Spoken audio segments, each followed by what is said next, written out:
So good morning guys. तो चलिए start करते हैं आज के यानी कि 12 अप्रैल के इंपॉर्टेंट करंट अफेयर्स को।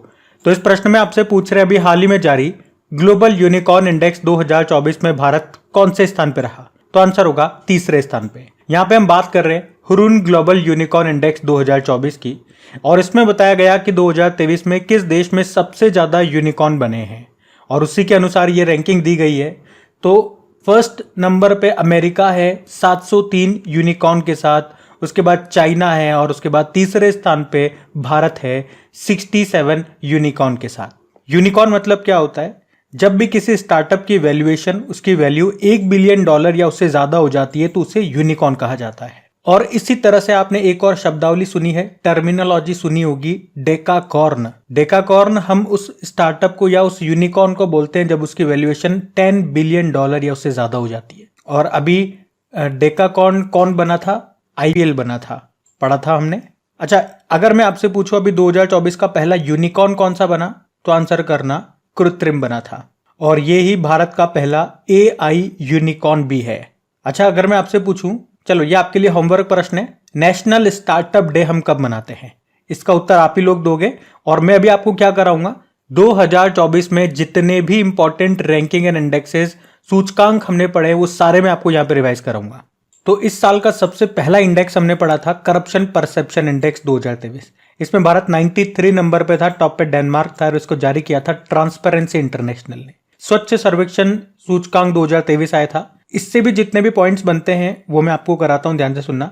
पहले तो हम बात करें सबसे स्वच्छ शहर क्लीन सिटी कौन सा रहा, तो इस बार 2 रहे थे, इंदौर और सूरत। लेकिन 1 लाख से कम आबादी में बात करेंगे तो महाराष्ट्र का शाश्वत है। वहीं सबसे स्वच्छ छावनी बोर्ड रहा था मध्य प्रदेश का महू छावनी बोर्ड। राज्यों में बात करें तो महाराष्ट्र टॉप पे था, और सबसे स्वच्छ गंगा शहर ये वाराणसी और प्रयागराज था। सफाई मित्र शहर ये चंडीगढ़ रहा, और एक हिम तेंदुआ रिपोर्ट भी आई थी, और ये पहली बार रिपोर्ट आई है। इसमें 3 बातें याद रखनी है कि भारत में कितने हिम तेंदुए स्नो लेपर्ड है, तो 718 है।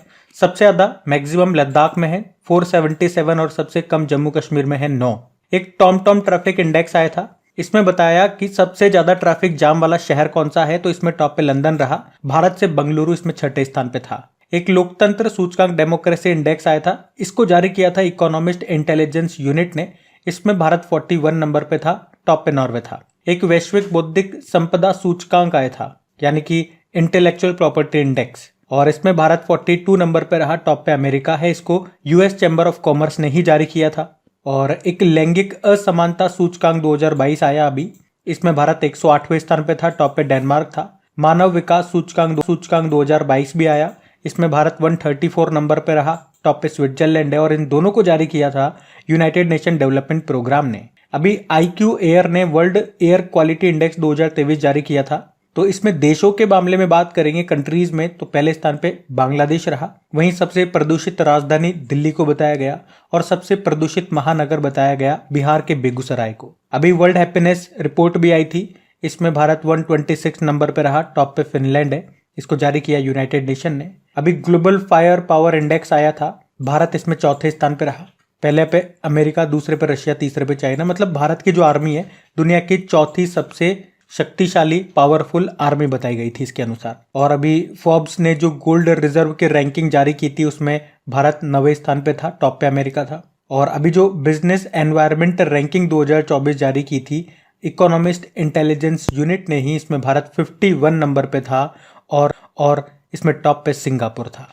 तो यहाँ पे ये जितने भी इंडेक्सेस मैंने आपको रिवाइज कराए हैं ये सारे 2024 वाले ही है। मतलब पिछले 3 महीने के अंदर अंदर ये सारे हमने पढ़े हैं। तो जनवरी से लेके अभी मार्च 2024 तक का रैंकिंग एंड इंडेक्सेस के जितने भी प्रश्न है वो इसी एक प्रश्न में मैंने आपको रिवाइज करवा दिए, और इसी तरह से आगे भी मैं आपको रिवाइज कराता रहूंगा। जब भी इस तरह के प्रश्न हमारे न्यूज में आएंगे, करंट अफेयर्स में आएंगे, मैं बार बार आपको स्टार्टिंग से रिवाइज कराऊंगा। रिविजन से क्या होता है, चीजें आपको बार बार रिपीट करोगे तो वो आपको याद ही हो जाएगी, न चाहते हुए भी वो याद हो जाएगी। और यही मेरा उद्देश्य होता है कि आपको मैक्सिमम से मैक्सिमम चीजें अपनी छोटी सी क्लास में मैं आपको याद भी करवा दूं, और यही अपने क्लास की खासियत है। चलो फिर अभी अगला प्रश्न देख। फिर आपसे पूछ रहे हैं हाल ही में लक्षद्वीप में शाखा खोलने वाले, ब्रांच खोलने वाला पहला प्राइवेट बैंक कौन सा बना, तो आंसर होगा HDFC। अभी HDFC बैंक ने लक्षद्वीप की जो कैपिटल है कवरत्ती, वहां पे ब्रांच खोली है और इस प्रकार से वे लक्षद्वीप में ब्रांच खोलने वाला पहला प्राइवेट सेक्टर बैंक बन गया है। कौन? HDFC, जिसकी स्थापना होती है 1949 में, हेडक्वार्टर मुंबई में है और इसके हेड हैं शशिधर जगदीशन। और इसकी टैगलाइन क्या होती है? We understand your world. आपको याद होगा इलेक्ट्रॉनिक बैंक गारंटी EBG को जारी करने वाला पहला बैंक यही था, HDFC बैंक। अगर मैं आपसे पूछूं कि UPI लाइट फीचर को लॉन्च करने वाला पहला बैंक कौन सा था, तो ये था पेटीएम पेमेंट बैंक, जो कि अभी बंद हो चुका है। और पूरी तरह से डिजिटल बैंकिंग वाला पहला राज्य पूछे तो आंसर करना केरल। अगर पूछे भारत का पहला स्टिकर आधारित डेबिट कार्ड किसने लॉन्च किया था, तो IDFC फर्स्ट बैंक ने। अगर पूछे भारत का पहला नंबरलेस क्रेडिट कार्ड को अभी किसने लॉन्च किया था, तो आंसर करना एक्सिस बैंक ने। और लक्षद्वीप से मैं आपको याद दिला दूं, आपने कहा इसकी कैपिटल क्या है? कवरत्ती है। अभी हमने पढ़ा था कि सागर कवच एक्सरसाइज का आयोजन कहां पे किया गया? अभी लक्षद्वीप में किया गया था, जो इसका दूसरा चरण हुआ था, अभी पढ़ा था हमने। अगर पूछे प्रवाल भित्तियों से निर्मित द्वीप कौन सा है? लक्षद्वीप।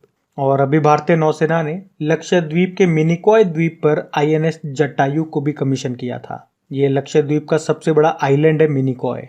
अगर पूछे 8 डिग्री चैनल ये कहां पर है? मालदीव और मिनिकॉय के बीच में। और 9 डिग्री चैनल मिनिकॉय और कवरत्ती के बीच में। तो ये पॉइंट्स भी स्टैटिक है, इनको भी ध्यान में रखना। अगला प्रश्न देखते हैं।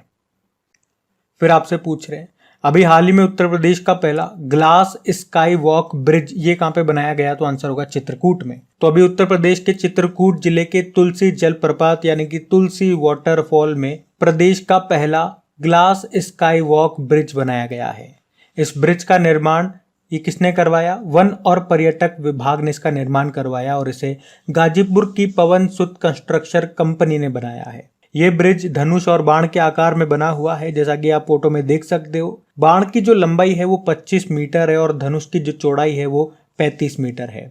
तो ये तुलसी जलप्रपात याद रखना उत्तर प्रदेश के चित्रकूट जिले में है। मैं आपको बता दूं, पहले इसका नाम शबरी हुआ करता था, फिर 2023 में इसका नाम बदला और इसका नाम बदल के तुलसी जलप्रपात कर दिया गया, तुलसी वाटरफॉल कर दिया गया। अच्छा, अब बिल्कुल ध्यान से सुनना, यहाँ पे मैं आपको बहुत इंपॉर्टेंट पॉइंट्स बताने वाला हूँ। जो भी अभी तक इंपॉर्टेंट पुल यानी कि ब्रिजेस जो हमने पढ़े करंट अफेयर्स में, वो मैं आपको रिवाइज कराऊंगा। मजा आ जाएगा आपको पढ़ के। जैसे कि भारत का सबसे लंबा डबल डेकर पुल कहाँ पे बना था, तो याद रखना नागपुर में। भारत का पहला केबल रेल पुल यह है अंजीखड़ पुल, जो आपको जम्मू कश्मीर में मिलेगा, जिसकी लंबाई है 473 मीटर। भारत का सबसे लंबा नदी पुल, नदी ब्रिज, रिवर ब्रिज, ये कौन सा है? डॉक्टर भूपेन हजारिका, या जिसे आप डोला सादिया ब्रिज भी कहते हो, जो आपको असम में मिलेगा। इसकी लंबाई है 9.15 किलोमीटर। यह असम और अरुणाचल प्रदेश को जोड़ता है। लेकिन अगर आपसे पूछे कि दुनिया का सबसे लंबा कांच का पुल कहाँ पे बना था, तो वियतनाम में बना था, जिसका नाम व्हाइट ड्रैगन है और इसकी लंबाई है 632 मीटर। और पूछे दुनिया का सबसे लंबा सस्पेंशन ब्रिज कहाँ पे बना, तो चेक रिपब्लिक में बना। इसका नाम है स्काई ब्रिज, 721 मीटर इसकी लंबाई है। अगर भारत का सबसे बड़ा स्काई वॉक पुल अगर आपसे पूछेंगे तो तमिलनाडु आंसर करना, जिसकी लंबाई है 570 मीटर। और दुनिया का सबसे ऊंचा ब्रिज ये बन रहा है जम्मू कश्मीर में। ये एक रेल ब्रिज है, चेनाब नदी के ऊपर बन रहा है। और कितनी हाइट है? 359 मीटर हाइट है और लंबाई 1315 मीटर है। आपको बताया दुनिया का सबसे लंबा प्लेटफॉर्म ये कहाँ पे है? कर्नाटक के हुबली रेलवे स्टेशन में है, जिसका नाम बदल के अब श्री सिद्धरूदा स्वामी जी के नाम पे कर दिया गया है। इस रेलवे स्टेशन का नाम बदल के, और इस प्लेटफॉर्म की लंबाई है 1507 मीटर। आपको बताया देश का सबसे लंबा सी ब्रिज, नदी पुल, ये अटल सेतु है, जो कि मुंबई को नवी मुंबई से जोड़ता है। यह भी नया नया बना है, हमने पढ़ा था कुछ दिन पहले ही। इसकी लंबाई कितनी है? 21.8 किलोमीटर है। और अभी आपको याद हो तो मोदी जी ने 2024 की ही बात है, जम्मू में भारत की सबसे लंबी रेलवे सुरंग का उद्घाटन भी किया था, जिसका नाम T50 है। इसकी लंबाई है 12.77 किलोमीटर। वैसे अगर आपसे पूछे ना कि भारत का सबसे लंबा रोड टनल कौन सा है, तो चेनानी नाशेरी सुरंग है, जिसका नाम बदल के अभी डॉक्टर श्यामा प्रसाद मुखर्जी के नाम पे कर दिया गया। लंबाई है 9.2 किलोमीटर। और हिमाचल प्रदेश में आपको अटल सुरंग मिलेगी, उसकी भी लंबाई याद रखना 9.02 किलोमीटर है। और अगर मैं आपसे पूछूं कि देश का सबसे लंबा केबल आधारित पुल, जिसका नाम सुदर्शन सेतु है, ये कहाँ पे शुरू हुआ? गुजरात के द्वारका में। इसका उद्घाटन खुद मोदी जी ने किया था अभी। इसकी लंबाई ये 2.32 किलोमीटर, नाम सुदर्शन सेतु है। तो ये ओखा और बेयट द्वीप को आपस में जोड़ेगा। और वैसे अभी मोदी जी ने अरुणाचल प्रदेश के पश्चिम कामेंग जिले में सेला टनल का भी उद्घाटन किया था और ये दुनिया की सबसे लंबी 2 लेन वाली टनल है। तो आप देख सकते हो इस एक ही प्रश्न में मैंने आपको कितना सारा रिवीजन करा दिया और ये सारे रिलेटेड प्रश्न ही है। देखो क्वेश्चन का रिवीजन हर कोई कराता है और ये बहुत आसान हो जाता है जब मैं कुछ भी आपको रिवाइज करा रहा हूं। प्रश्न क्या चल रहा है मैं आपको और रिवीजन कुछ भी करा रहा हूं, लेकिन मेरा हमेशा उद्देश्य ये होता है जो प्रश्न होता है उसी से संबंधित सारे प्रश्न मैं आपको रिपीट करवाता हूं। तो इसमें मेहनत भी बहुत लगती है मेरे दोस्त। इसीलिए आपका कंटेंट तैयार करने में मुझे घंटों लग जाते हैं, यूं समझ लो पूरा पूरा दिन लग जाता है, क्योंकि एक एक पॉइंट पे मैं मेहनत करता हूं।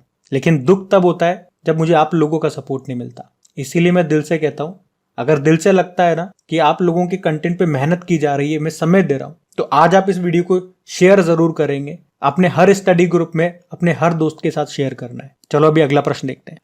फिर आपसे पूछ रहे हैं अभी हाल ही में अमेरिका का प्रतिष्ठित जॉन एल जैक स्विगर्ट जूनियर पुरस्कार से भी किसे सम्मानित किया गया? तो आंसर होगा इसरो को।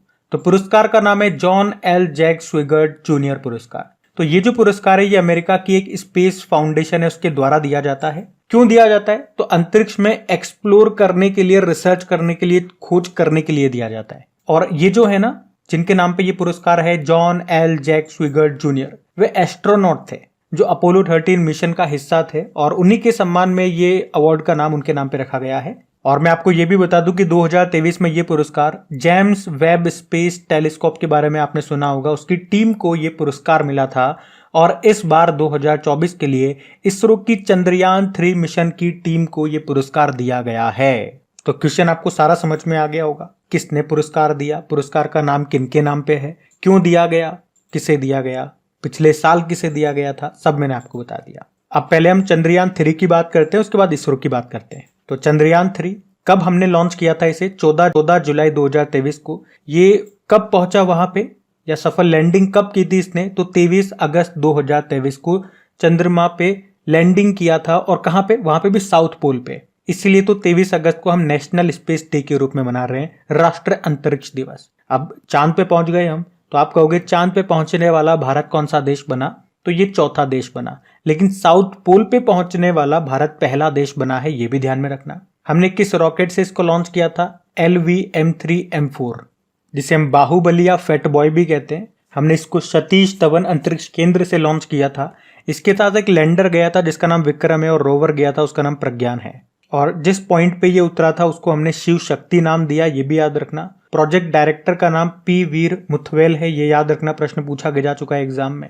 तो ये तो चंद्रयान 3 से संबंधित सारे पॉइंट्स मैंने आपको बताए। इसरो की बात करते हैं तो इंडियन स्पेस रिसर्च ऑर्गेनाइजेशन स्थापना होती है 1969 में और हेड बंगलुरु में मिलेगा। चेयरमैन है कौन? S सोमनाथ, 10वें नंबर के हैं। इनसे भी 2 संबंधित प्रश्न याद रखना कि इनकी ऑटोबायोग्राफी आई है, उसका नाम क्या है? निलावु कुदिचा सिम्हांगल, मलयालम भाषा में है। और अभी इनको KPP नाम्बियार पुरस्कार मिला था। अच्छा, इसरो को भी अभी 2 पुरस्कार मिले थे। एक तो लीफ एरिक्सन पुरस्कार मिला था और उससे पहले चंद्रयान 3 के लिए ही एविएशन वीक लॉरेट्स पुरस्कार मिला था इसरो को। तो ये सारे फैक्ट्स मैंने आपको यहाँ पे बता दिए एक एक करके, इनको ध्यान में रखना। अगला प्रश्न देखते हैं। फिर आपसे पूछ रहे अभी हाल ही में दिवंगत नोबेल पुरस्कार विजेता पीटर हिग्स ने किसका आविष्कार किया जिनका भी निधन हो गया? तो आंसर होगा गॉड पार्टिकल। तो ब्रिटिश भौतिकी विज्ञानी यानी कि फिजिसिस्ट थे ये पीटर हिग्स, जिनका भी 94 वर्ष की उम्र में निधन हो गया। उन्हें हिग्स बोसोन पार्टिकल यानी कि गॉड पार्टिकल के लिए जाना जाता है, जिसके लिए उन्हें सन 2013 में फिजिक्स का नोबेल पुरस्कार भी मिला था।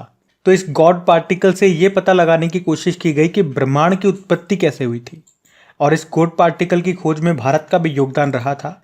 देखो, इसका नाम है हिग्स बोसोन पार्टिकल, या जिसे आप गॉड पार्टिकल भी बोलते हो। तो हिग्स तो नाम आया पीटर हिग्स के नाम से, और बोसोन जो नाम आया वो सत्येंद्र नाथ बोस के नाम से आया है, जिन्होंने भी इस डिस्कवरी में अपना योगदान दिया था। लेकिन एक बात बताऊं, ये मेरे मन की बात है। अभी मैंने आपको कहा ना कि पीटर हिग्स को गॉड पार्टिकल के लिए 2013 में फिजिक्स का नोबेल पुरस्कार मिला था। तो इसमें इनका सहयोग दिया था सत्येंद्र नाथ बोस ने। तभी तो देखो, सहयोग दिया होगा तभी तो उनका नाम यहाँ पे लिखा हुआ है, बोसोन नाम लिखा हुआ है, जो उन्हीं को रिप्रेजेंट करता है। तो फिर उनको नोबेल पुरस्कार क्यों नहीं दिया गया? देना चाहिए था। जब उनके साथी को मिल रहा है उसी काम के लिए, तो इनको भी मिलना चाहिए था। खैर, हमारे प्रश्न पे आते हैं। तो ये हिग्स बोसोन का नाम है और इन्होंने जो ये गॉड पार्टिकल का आविष्कार किया था, और इसी पार्टिकल का इस्तेमाल बिग बैंग थ्योरी में भी किया गया था। अच्छा, मैं आपको याद दिलाऊं तो लिथियम आयन बैटरी के जो आविष्कारक थे उनका नाम था जॉन बी गुडेनफ। उनका भी कुछ समय पहले निधन हो गया। 2019 में केमिस्ट्री का नोबेल पुरस्कार उनको मिला था और आप कह सकते हो अब तक सबसे उम्र दराज नोबेल पुरस्कार प्राप्तकर्ता वही है। और उससे कुछ समय पहले ऑडियो कैसेट टेप के आविष्कारक का निधन हो गया। उनका नाम लोउ ऑटेंस था। तो इनका नाम ध्यान में रखना। अगला प्रश्न देखते हैं। फिर आपसे पूछ रहे हैं, अभी वर्ल्ड हेल्थ ऑर्गेनाइजेशन की वैश्विक हेपेटाइटिस रिपोर्ट 2024 के अनुसार सर्वाधिक हेपेटाइटिस बी और सी के मामले ये कहां पे दर्ज किए गए? तो आंसर होगा चाइना में। तो एक्चुअली में अभी वर्ल्ड हेपेटाइटिस समिट 2024 का आयोजन किया गया। कहां पे किया गया? लिस्बन, पुर्तगाल में। और किसने किया? तो वर्ल्ड हेपेटाइटिस अलायंस ने। और अभी वहीं पे वर्ल्ड हेल्थ ऑर्गेनाइजेशन ने हेपेटाइटिस के ऊपर एक रिपोर्ट पेश की है। तो उस रिपोर्ट में क्या क्या बताया जो इंपॉर्टेंट है एग्जाम के पॉइंट ऑफ व्यू से, वो मैं आपको बताता हूं। पहले हेपेटाइटिस की अगर बात करें तो हेपेटाइटिस में क्या होता है? लीवर में सूजन आ जाती है, या यूं कहूं कि लीवर से संबंधित बीमारी जो होती है उसको हेपेटाइटिस कहा जाता है। ये 5 प्रकार का होता है मुख्य रूप से। Hepatitis A, hepatitis B, C, D और ई, इस तरह से होता है। तो हेपेटाइटिस ए और ई ये खाद्य जनित होता है, यानी कि खाने से होता है।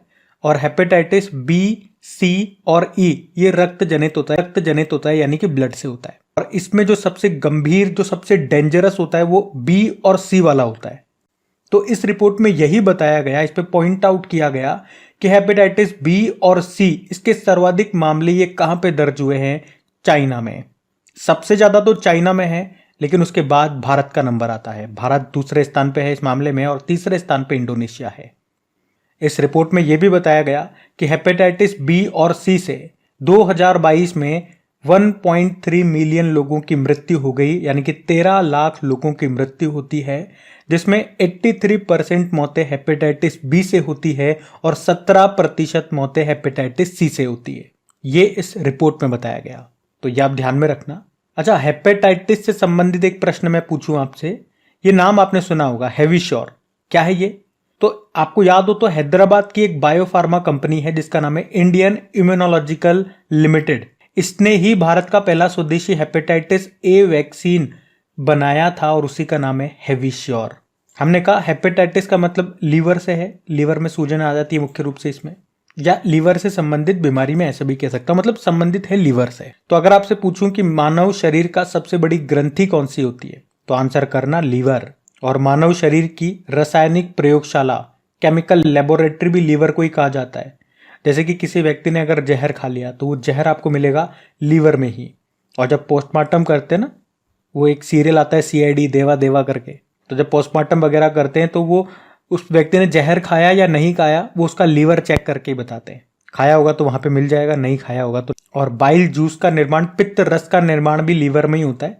फिर ये गॉल ब्लेडर में यानी कि पित्ताशय में जाकर के इकट्ठा हो जाता है। और वैसे बाइल जूस का काम क्या होता है? जो लिपिड्स होते हैं, जो वसा होती है, उसका इमल्सीकरण करने का काम होता है। मतलब अब बड़े बड़े, आप कह सकते हो बड़े बड़े जो पार्टिकल्स होते हैं, जो अणु होते हैं वसा के, जो लिपिड्स के, उनको ये छोटे छोटे में तोड़ने का काम करता है, वसा को तोड़ने का। और WHO से ही मैं अगर आपको और याद दिलाऊं तो अभी WHO ने कोरोना वायरस के लिए एक वैश्विक नेटवर्क कोवी-नेट को लॉन्च किया था। अभी WHO ने निमहंस नामक संस्थान को नेल्सन मंडेला पुरस्कार 2024 से सम्मानित किया था। उसके अलावा WHO ने किसे दक्षिण पूर्व एशिया का क्षेत्र निदेशक बनाया? तो साइमा वाजेद को। ये बांग्लादेश की जो प्रधानमंत्री हैं शेख हसीना, उनकी बेटी है। और गिरीश चंद्र मुर्मू ये 2027 तक 4 सालों के लिए WHO के बाहरी लेखा परीक्षक, एक्सटर्नल ऑडिटर बने थे। WHO की बात करें तो स्थापना होती है इसकी 7 अप्रैल 1948 को, इसलिए 7 अप्रैल को वर्ल्ड हेल्थ डे मनाते हैं। जेनेवा स्विट्जरलैंड में हेडक्वार्टर है और डायरेक्टर जनरल है टेड्रोस अधानोम। तो ये सारे पॉइंट्स ध्यान में रखना। अच्छा हाँ, आगे बढ़ने से पहले मैं आपको यहाँ बता दूं, क्योंकि मैं बिल्कुल लास्ट में बताता हूँ तो हो सकता है आधों को मालूम नहीं चलता हो। तो हमारी जो क्रिक एग्जाम एप्लीकेशन है जिसपे आप फ्री में क्विज लगाते हो, फ्री में आपको PDF वगैरह मिल जाती है। मैं आपको ये सब तो बता चुका हूँ कि पुरानी वाली एप्लीकेशन अपन बंद कर, आपके लिए कुछ नया लेकर के आ रहा हूँ। अब नया लेकर के आ रहा हूं तो मैंने एप्लीकेशन बनवाने के लिए डाल रखी थी। मैंने आपको बोला था कि 8 के आसपास उन्होंने बोला है कि बन करके तैयार हो जाएगी। फिर उन्होंने 2-3 दिन का वक्त मुझसे और मांग लिया और फाइनली उन्होंने एप्लीकेशन मुझे बना के दे दी है। अब देखो होता क्या है, आप लोग कह रहे हो कि एप्लीकेशन अभी तक नहीं आई, एप्लीकेशन अभी तक नहीं आई। देखो बहुत पैसे लगते हैं बनाने में, पैसे हम दे चुके हैं, कोई दिक्कत वाली बात नहीं है, लेकिन ऐसा नहीं उन्होंने बनाते ही हम उसको लॉन्च कर दें। एक बार मेरे को रुक करके चेक करना पड़ेगा कि मैंने जो जो चीज़ें मांगी है वो मिली है नहीं मिली है। तो अभी कल उन्होंने एप्लीकेशन दिया, मैंने समय दे करके उसको चेक किया कि हाँ क्या चीज़ें सही हैं क्या चीज़ें नहीं है, किस चीज़ की कमी है। तो एक आध चीज़ मुझे कमी लगी कि मैंने कहा यार ये वाली बात तो हुई थी, ये हुआ नहीं काम इसमें। तो जो 2-3 बग या 2-3 एरर मुझे लगा, 2-3 कमियां लगी, वो मैंने उनको वापस बोला, तो उसको करवा रहा हूँ। क्योंकि जल्दबाजी नहीं करनी है, क्योंकि उन्होंने तो मुझे दिया कि ये देख लो आप, मैं जल्दबाजी में हाँ लेट हो रहे हैं 8 बोला था, 11 तारीख हो गई। उसको अगर मैं लॉन्च करवा दूंगा प्ले स्टोर पे और बाद में कहूंगा कि यार ये वाली तो बात हुई थी, ये वाला काम तो हुआ ही नहीं, तो बात मेरे ऊपर ही आ जाएगी कि मैंने आपको चेक करने के लिए दिया था, आपने बताया क्यों नहीं। और ये पुराने वाले से बिल्कुल अलग है, तो पहले मुझे भी समझना होगा कि इसमें कैसे मैं को क्विज वगैरह डालना है, कैसे चीजें, मतलब क्योंकि सारा काम तो मुझे ही करना है। और एक बार हैबिट में आ जाते हैं तो समझ में आता है कि हाँ वहाँ जाना है, ऐसे करना है, वैसे करना है। अभी तो मेरे लिए भी सब नया है, तो आप चिंता मत करो, आपसे ज्यादा चिंता मुझे है। और लेकिन मैंने आपको बोल दिया ना कि आपका मैं शुरुआत से कंटेंट डालूंगा, शुरुआत मतलब 2024 से, जनवरी से मैं आपका पूरा कंटेंट डालूंगा। पीडीएफ हो गई, क्विज हो गई। और आज मैं आपको ये भी बोलता हूँ कि मुझसे जैसे भी होगा, कहीं और जगह जो क्विजेज आपको पेड मिलती है वो भी मैं कोशिश करूंगा आपको फ्री में उपलब्ध करवाने की। तो आप चिंता मत करो, आपसे ज्यादा चिंता मुझे है, मेरा तो पैसा अटका हुआ है भाई। बस आप लोगों से एक निवेदन है कि अगर सेशन अच्छा लगता है तो इसे सपोर्ट जरूर करें। आप लोग अपने दोस्तों के साथ में स्टडी ग्रुप में एक बार शेयर जरूर करना। और वीडियो अभी तक आपने लाइक नहीं किया तो लाइक कर दो। आज के हमारे वीडियो का लाइक का टारगेट रखते हैं 7,000 लाइक का, तो प्लीज लाइक जरूर करना। अभी अगला प्रश्न देखते हैं।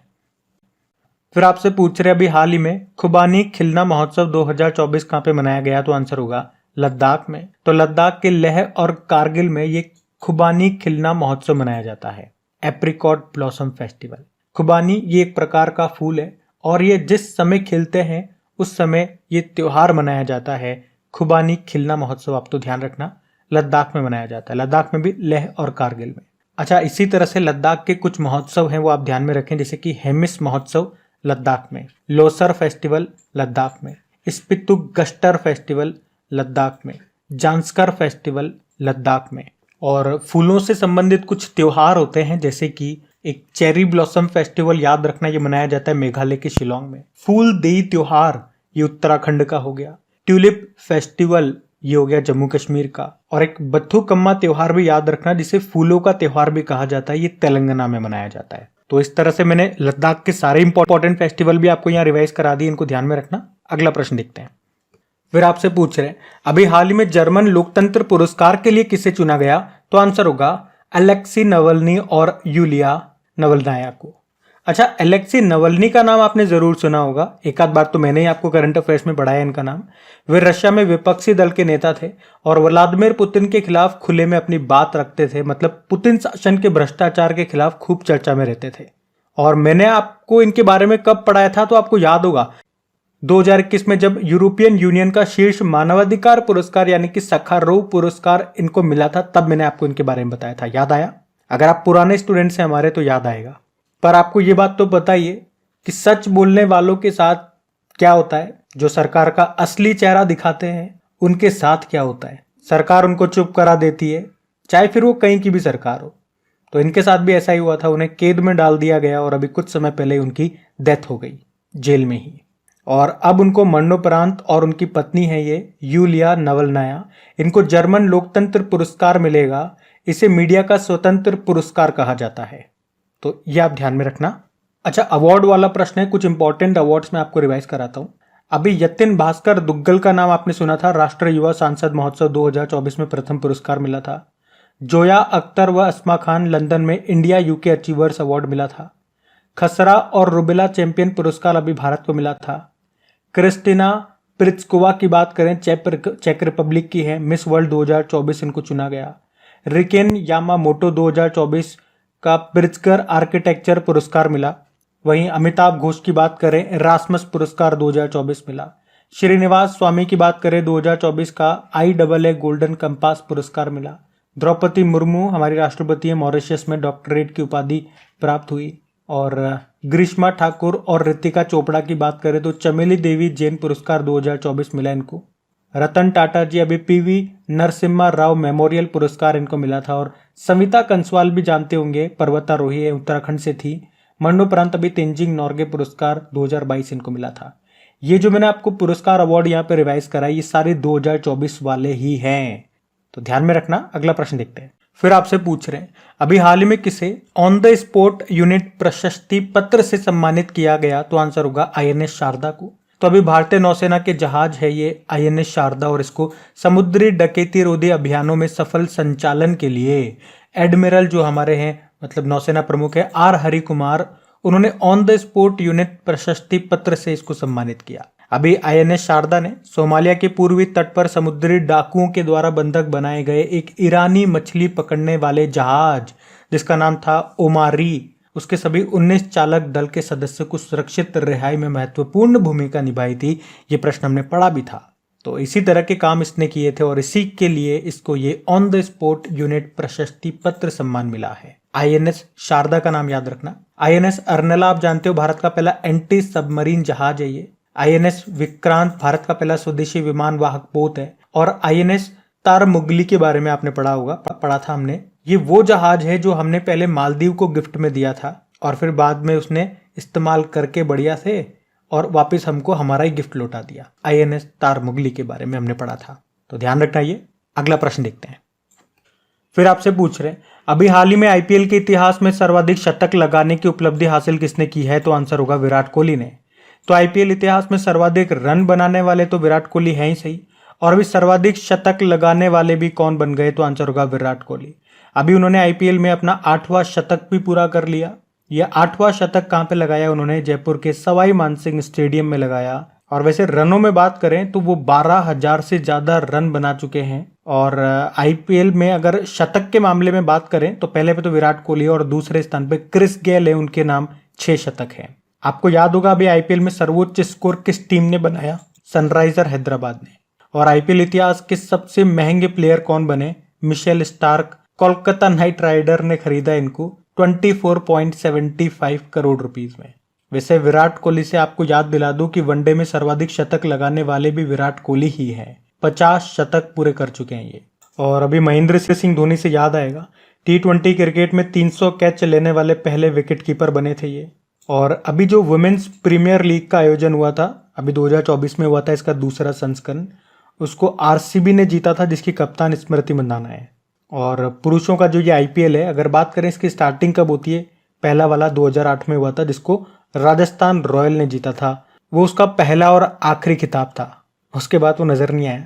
और चाहे महिलाओं का आईपीएल हो चाहे पुरुषों का, टाइटल स्पॉन्सर दोनों का टाटा ही है। तो गाइज ये था आज का आपका करंट अफेयर्स का सेशन। और अगर आप में से कोई इस वीडियो को वेरी फर्स्ट टाइम देख रहे हैं तो कमेंट करके जरूर बताइएगा आपको सेशन कैसा लगा, ताकि इससे मुझे ये भी पता चलेगा कि आप में से कौन कौन पहली बार देख रहे हैं और आपको कैसा लगा सेशन।